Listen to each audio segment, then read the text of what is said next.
Speak to political analyst Mark Meirowitz, who's in New York. Good to have you with us, Mark. So going back to the United States, President Trump granting the Treasury Department new sanctions authorities to punish any person or entity related to Turkey, but those sanctions not yet in place yet. So what does that mean? Well, I think what we're seeing is a wide range of chaotic discussions in the American government about this issue. I think indicative of that is President Trump's own tweet, where he says that there are only three choices in this issue: to send in thousands of troops and win militarily, hit Turkey very hard financially with sanctions, or mediate a deal between Turkey and the Kurds. This shows the, I think, very confusing position that the American government is in. I think you have to look at the domestic political situation in the United States to understand why this is so, and relate it to what's going on with impeachment with Trump. I know that's kind of a domestic issue, but it really affects everything, because the Republican senators who you were talking about before have an enormous amount of influence on President Trump and what he's saying and what he's doing.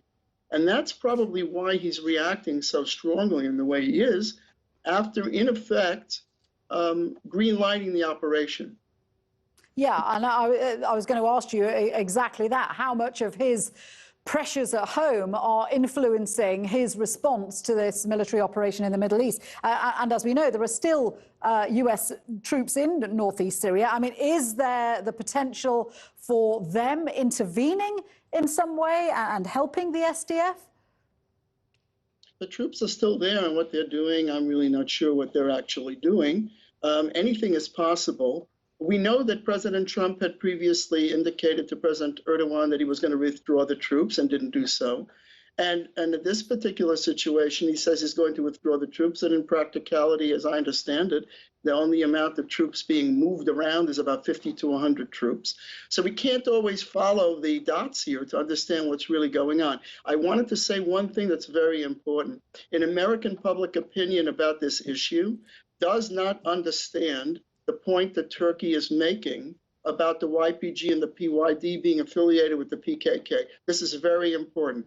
I proved this by looking at the Wall Street Journal, which is a Republican newspaper, and the New York Times, which is very liberal. Both newspapers' headlines stated that Turkey is attacking a U.S. ally.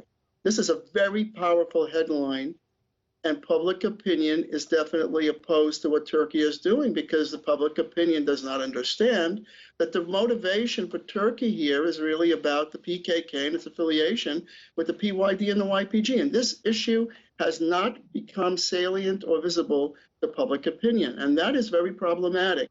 Tying into that, Trump's domestic issues makes this a confusion that every few minutes we see a whole new development. And it's very, very confusing. That's the best way I would say it. But again, right, public relations, we don't see there's a confusing narrative. Is there also a lack of discussion about how important it is for Turkey to keep the fallout from Syria's war spreading further west?